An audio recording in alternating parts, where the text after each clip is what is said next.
The court heard how 23-year-old Robin Sr. had fallen to his death from an upstairs window at Epsom District Hospital on February the 7th this year.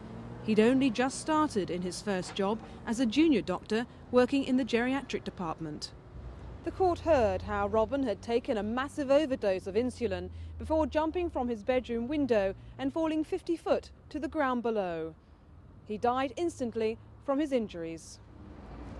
His father, Derek, who lives in Earl's Court, told the inquest today that his son had told him in a phone call just before he died that he'd worked 80 hours non-stop.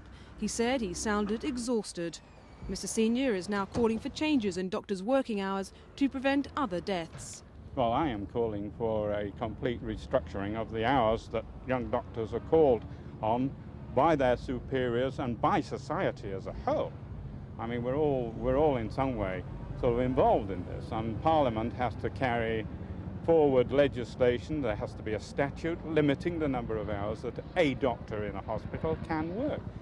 Giving evidence, Robin's consultant, Dr. Rangadura, said that he'd noticed that the young doctor was anxious and perplexed, but Robin had refused to talk to him about his problems. A psychotherapist whom Robin had seen last year told the court that he'd had suicidal thoughts from the age of 12, but that he wasn't suffering from a depressive illness. The court also heard how he'd tried to commit suicide before by slashing his wrists. The coroner, Michael Hodges, said that there was no doubt that Robin had taken his own life and recorded a verdict of suicide.